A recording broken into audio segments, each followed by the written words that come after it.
Good morning. Good morning. Welcome to Game Changer, day 5. Game Changer Live. Game Changer Live. Yeah. Live on day 5. Ashton is like my, she's like a branding boil.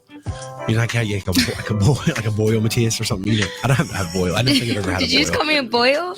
Yeah, like, you know, like a branding. Yeah, you know, I don't. Like a freaking pimple or something. Like I've never had a boil, but like, you know, like a branding rash. You know, like in other words. Oh, like Ashton is on me. I'm a boil and a rash today. You guys got nothing else from today. And you know what? I appreciate it, but it doesn't mean it's, you know, you appreciate a good rash, but it's not. Do we? I'm Wow. So what I mean by that is, like what she just said, when I said Game Changer, she said Game Changer Live. She's branding Nazi. Like consistency, y'all. Yeah, that's right. It's a good Goes into thing. today. It's a good thing. You notice that not one of those words was pleasant. I know. I know. It's a good thing. It's not You like, guys literally got nothing like you from could have said like today. she's like branding confetti, but no, you said boiled Nazi rash, acid. She's like branding confetti. Wow. Hey, you buy it, you need it, you use it to celebrate, and then, you know, but it still gets in your hair and you forget you have one stuck to the back of your shirt. Ashton Billy, you're branding chloroform. No, and so, hey, can I just say this? I Never actually felt so appreciate you. She keeps me honest on this stuff. I came in this morning. The behind this, it wasn't just from that one comment. She just always on me like, Dad, we should do this. Dad, do this. The Dad, we need to take it. This. Dad, we need to take it. And you know what? It's good stuff. Hey. So, good stuff. Come on, somebody. Let me scratch. Rash. You're annoying. Are you guys ready for day 5? Ready. Trapped in transition? trapped in transition out of the intro. Hey, yeah, I know. Yes. Hey, speaking of consistent, right? Yes. Gotta stay consistent on that journey. That consistency in the transition period. Come on, somebody. Hey, man. Matters.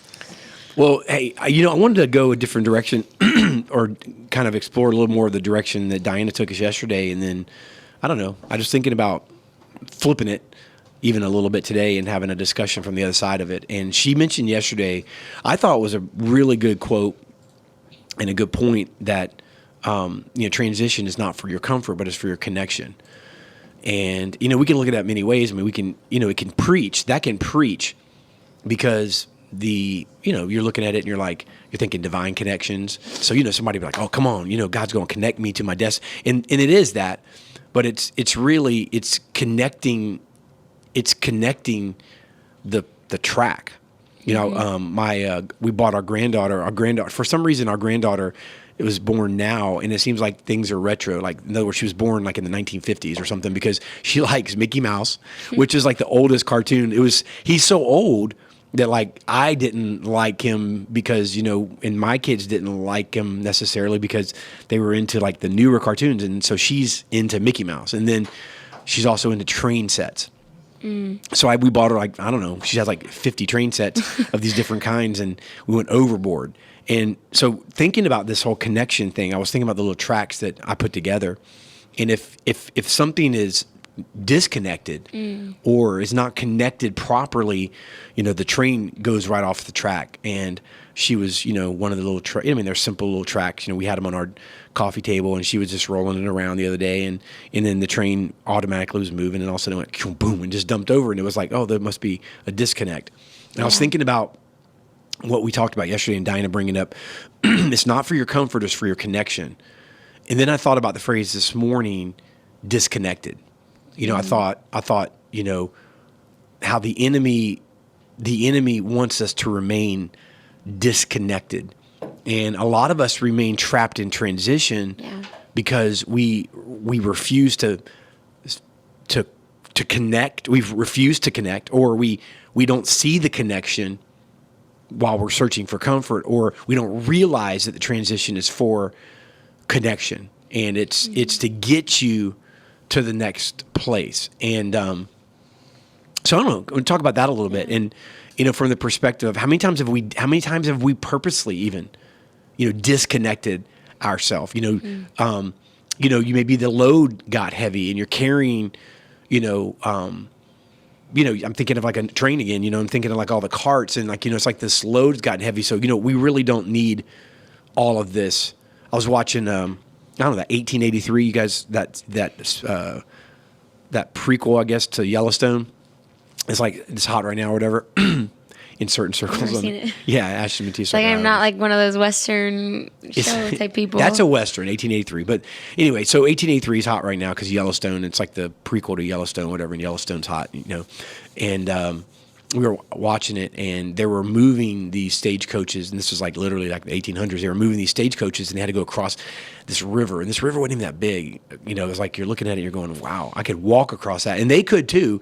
But to get all the people and all of their stagecoaches and all their supplies and furniture and everything across it, and the horses, it was like a big deal, and so they couldn't get it across, and these men were like, "You have to leave a ton of stuff here. We have to lighten the load." And I mean, they left all their belongings. These people that are going from this one country coming into America, trying to get across to the West. My point is that how many times have you disconnected, your possessions, disconnected what God's given you and placed in your heart, in your life, because you didn't allow the connections to play out. You didn't allow the connections to take you to where God was taking you, Yeah. And it's the unknown, right? good. It's the unknown sometimes. We just don't know where it's going to lead, what it's going to do, how it's going to be, if we're going to make it, how long it's going to be. Sometimes we derail or we disconnect right before we're about to reach, possibly a destination stop. We just don't know it. And the enemy convinces us to, unhitch, so to speak, our destiny and just leave it on the side of the road. And so, anyway, let's talk about that for a minute. What do you think? Yeah, I mean, I think if you go through transition disconnected from the source, like there's going to be a breaking point, and there's going to be, that point in time where it's like, I can't carry this weight on my own. And, honestly, that's the truth because you weren't meant to.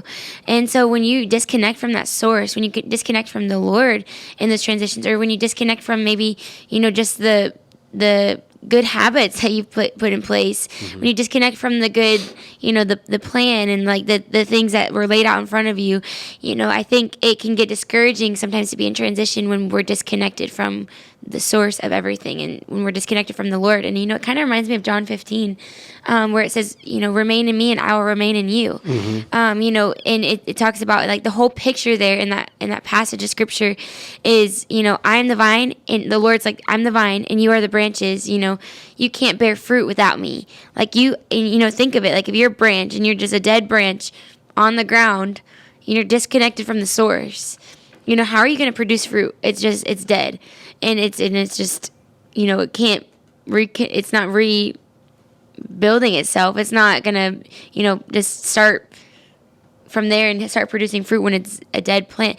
But if it's connected to the vine, if it's connected to the source, then it flourishes and then it produces fruit and then it can be tended to. And so I think it's the same way in our lives and in our transition season specifically. We have to look at it in such a way that like, I can't carry this weight on my own. I can't walk through this on my own. And, and I think, honestly, there's times where we can make it far on our own, right? So to speak, we can make it far on our own, but really, in reality, we're adding weight to our lives. We're carrying the load. We carry the weight on our shoulders rather than relying on the Lord's strength.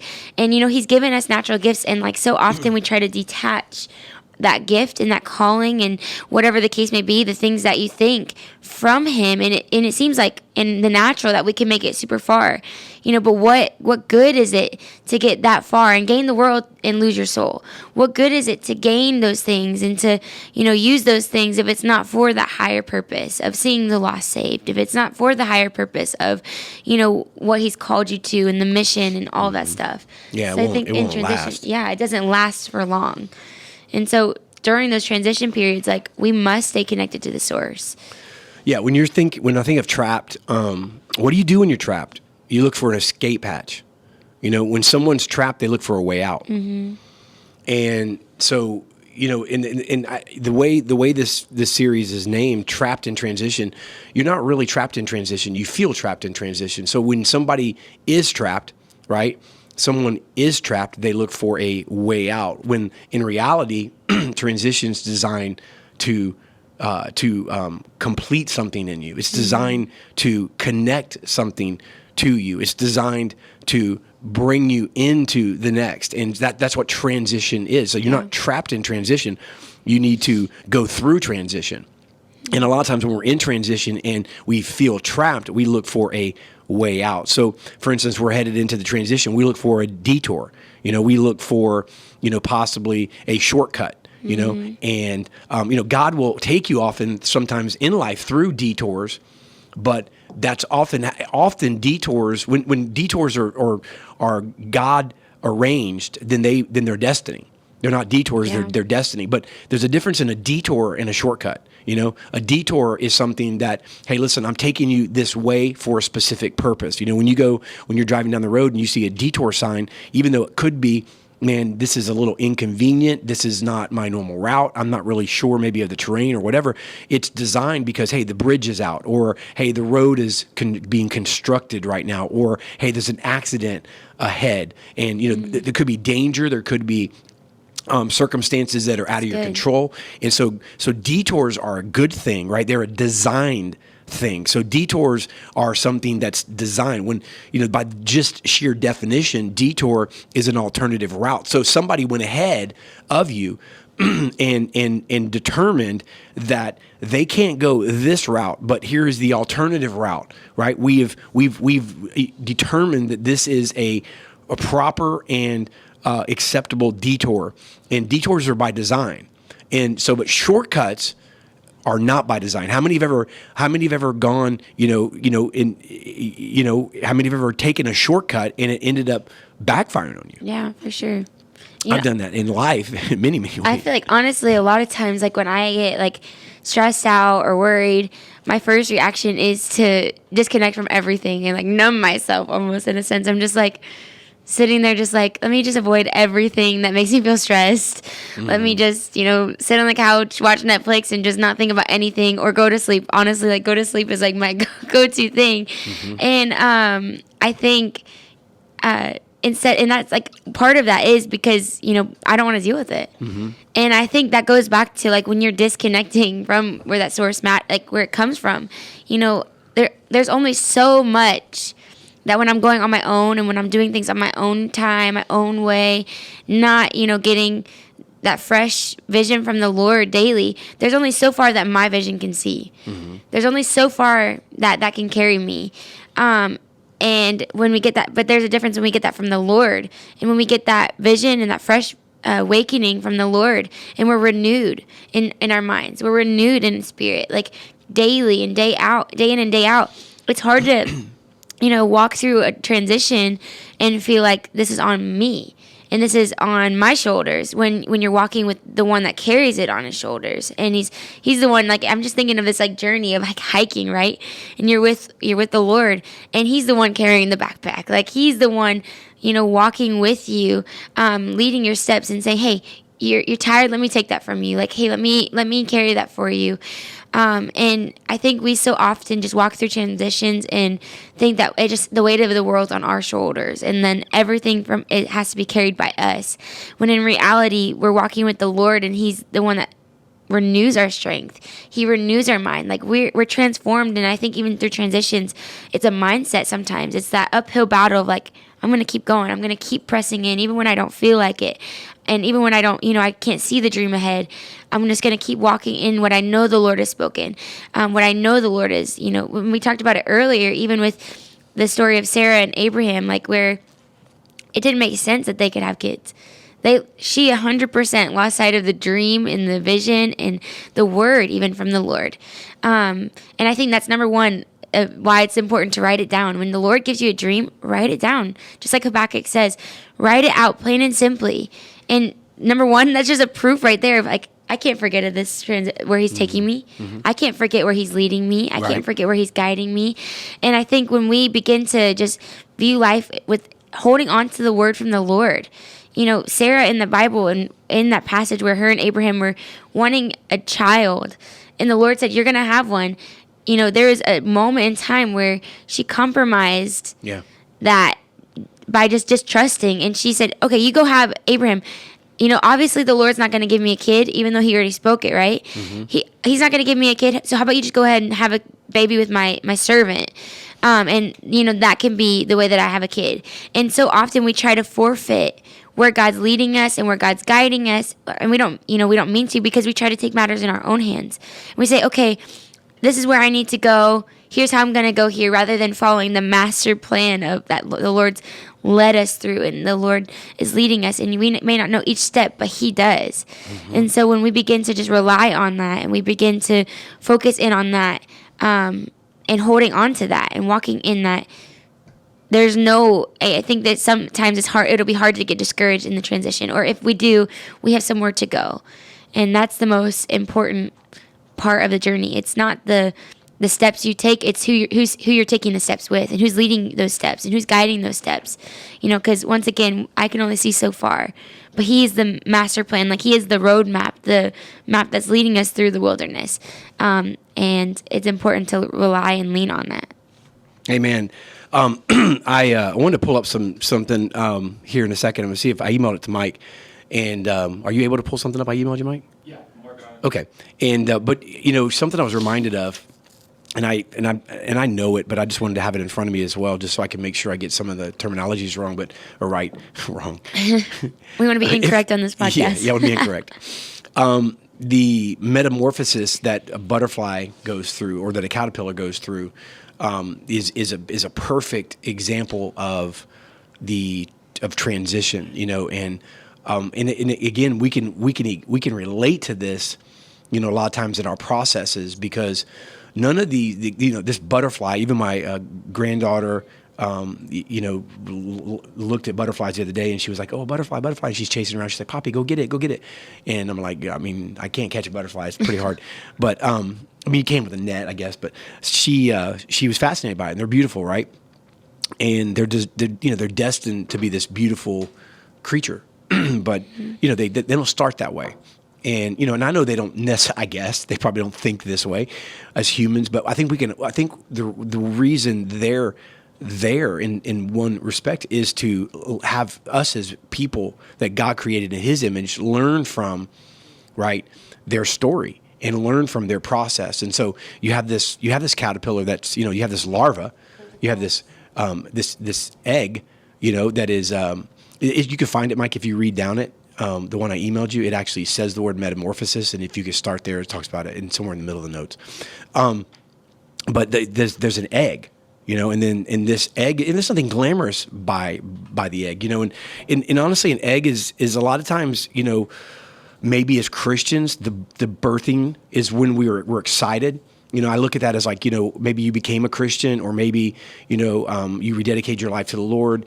You are excited about the new year, things like that. Maybe you got a new an opportunity, in the Lord. Maybe you discovered part of your purpose, joined the worship team, or joined the greeter team, or the server team, or maybe you started, feeding the homeless. You started doing something, and so all of a sudden passion comes alive in you. And there's kind of the egg stage, because, it's new. You're new, right? And so there's this stage, but then that doesn't really last long. Sometimes that transformation, you realize that you're maybe a caterpillar. And so there's nothing wrong with a caterpillar, but, and so don't take this the wrong way, but, a caterpillar's compared to a butterfly is ugly. It's slow. Yeah, it's slow. And maybe the caterpillar doesn't think this, and maybe in reality, it's just maybe something we're skewed to think, but the butterfly's beautiful. Caterpillar's just ugly. It's slow. It's slimy, right? It takes all day, right? To go around on, a million little feet, whatever. But, it undergoes the process of metamorphosis, and the caterpillar becomes a butterfly, but it's not an instant process. So you got this egg, and you got this desire and this dream, and all of a sudden the transition takes you into the place of the caterpillar. And, maybe you feel like that, all you're doing is getting dust kicked in your face. You got to avoid being stepped on. You gotta, everybody looking at you and like, I'm not the best looking, or I'm not the best one, or I'm not number one, whatever it is, in reality, you're looking and you're saying, I'm just this caterpillar, right? I'm just this nobody in a world of butterflies. But I know that God placed this butterfly on the inside of me. And then, if you look at the metamorphosis or the transition, right, and as it goes, then it doesn't go from a caterpillar to a butterfly. It goes from a caterpillar to a cocoon. So then all of a sudden, what God birthed in you that you were excited about when you saw the vision, the dream, the passion, and then you had to spend all this time crawling, right? Discounted, dusty, dirty. And then you go, okay, well, my time's probably going to be coming. I mean, I paid my dues. Then all of a sudden you find yourself in a cocoon. I mean, if you think about that for a second. Yeah. I mean, I think oftentimes even, it's transition periods are make or break. And what I mean by that is, obviously there's grace when there's failures and all that stuff. But what I mean by that is, you can either in that transition of the cocoon, right? You're either, you're transformed into the butterfly, or, something squashes the process and something squashes the dream. And it's like before you even get there, you already knocked yourself out and you already got knocked out. And I think, sometimes that can be the things that can knock us out, or discouragement, or, just getting around the wrong people in transition. Like that is a big deal, when we surround ourselves. And I know we talk about that a lot, but when you surround yourselves with people, like, you are who you hang around. And like, that's a big quote. Because, who are the people speaking into your dreams? Who are the people speaking into your marriage? Who are the people speaking into, this season that you're stepping into? You can have people that are, you don't want the people that are like, yes, yes, yes. And you don't want the people who are like, no, no, no. You want the people that are going to tell you the truth and nothing but the truth, and walk with you through that. And on the highs, they're going to be there cheering you on. And on the lows, they're going to be there holding you up. And I think so often in those seasons of transition, it is a make or break because of the things that, what are we doing in the transition?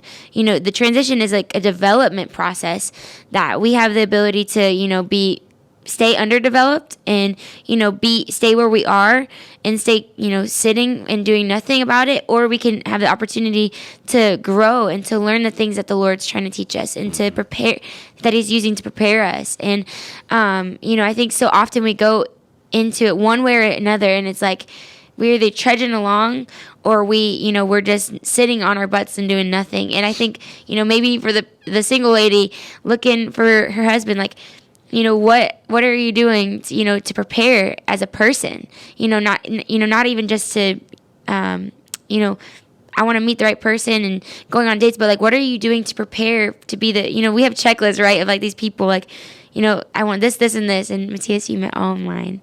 But, we have this checklist of like, this is what I want. This is what I want. Small checklist. Aw, babe. I love you, Matthias. I do too. But we have this checklist of like, I want this, I want that, I want this, I want that. And I think it doesn't even have to apply to just relationships. It can be our dreams, right? I want to see this, I want to see that, I want to see this, I want to see that. But so often we're not developing our, and allowing the Lord to develop us to be the things on someone else's checklist, or on our, on our quote unquote, our dreams checklist, the things that are required, say you want to be a big CEO of a company. What are you doing to create disciplines in your life that are going to keep you there? I think it's one thing to get there, but it's another thing to keep you there. And I think if you allow the Lord to walk you through transitions and walk you through seasons where it's uncomfortable and hard, that's the stuff, and you're learning the disciplines that are going to keep you there and keep you where He's leading you and keep you where He's guiding you. And it doesn't mean you'll be perfect, but you're striving to be better, and you're striving to be, the right person for the job, the right person for, the season you're stepping into. And I think when you look at it like that, it makes a huge difference. Yeah. And, finishing up something really quick about the butterfly too, that the only reason the butterfly can fly is because of the cocoon. So when this caterpillar gets into the cocoon and thinks, you've been there, you're like, man, this is just dormant. There's nothing going on. Now I've really the nails in the coffin, so to speak, man. I mean, I've gone from like being dust kicked in my face to now I'm not even active. I'm not even doing anything. And, there's one reason a butterfly can fly, and its wings are strengthened by the work it does to break through the cocoon.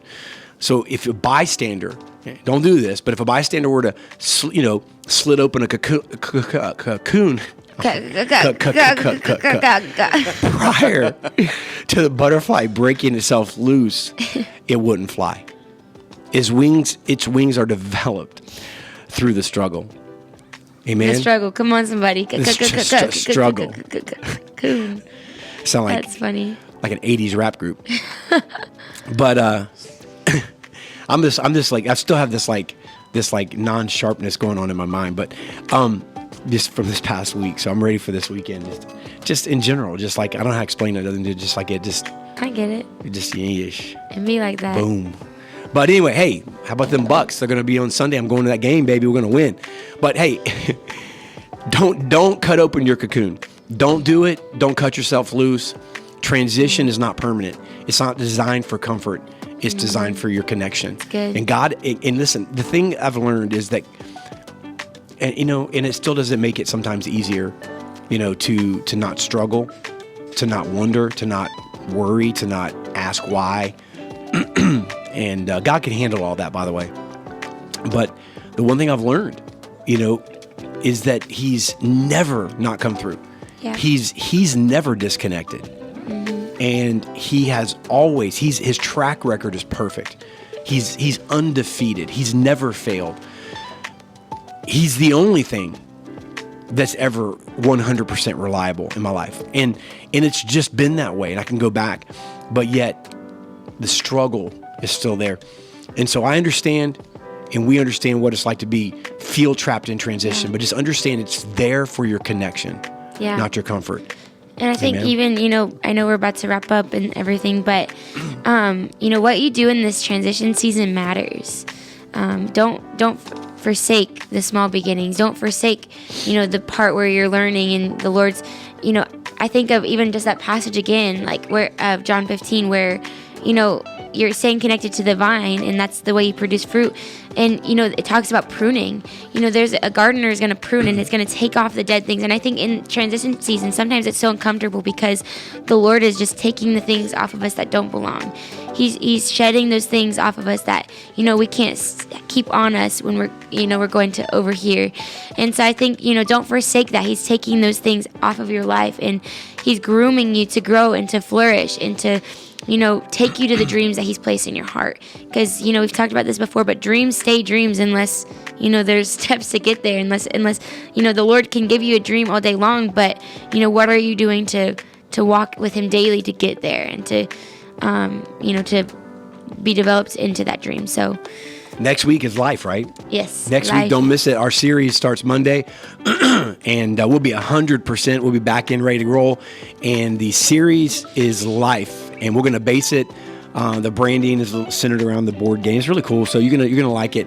But it's going to be a really good series. We're going to talk about life next week, and I really, really am excited about this. So don't miss it. Monday, it Life begins. And life abundant. Come on, somebody. Come on.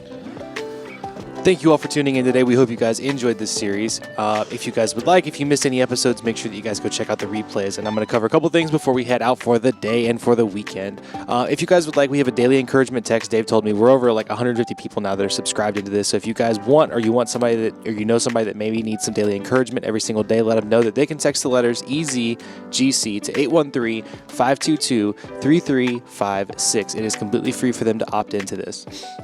If you're with us live on Facebook or YouTube, we appreciate you guys being here. We appreciate the engagement that you guys always have with us. But if for any odd reason you cannot make it to the live streams, you can always keep up with us in two ways. Number one, go to YouTube, search Game Changer Podcast Live, hit the subscribe button on our channel, and hit the bell so you get notified because we upload the replays every single day at 3:30 p.m. EST for your viewing pleasure. You can also go to your favorite audio podcasting platforms and subscribe to us on those. The biggest one we push is Apple Podcasts, which I believe we're still in the top 25 in the U.S. in religious podcast. So thank you guys for all the support. If you're listening to this episode or watching this episode on replay, you can always join us live and join in the conversation with us as we record these episodes on Facebook or YouTube live every single morning, Monday through Friday at 8:30 a.m. EST. Just search Game Changer Podcast Live in either platform and we will show up. Make sure you follow us on Instagram. We post short, bite-sized clips of podcast episodes, phone wallpaper, shareable graphics of quotes from the show, and much, much, much more. So make sure that you guys find us on Instagram, follow us, and then leave us a comment here and there. Leave us some hearts. We always enjoy seeing it. But thank you all for tuning in today. We hope you guys enjoy your weekend. We hope you guys have a restful weekend, and we'll see you bright and early Monday morning as we start our next series, Life. And on that note, We out.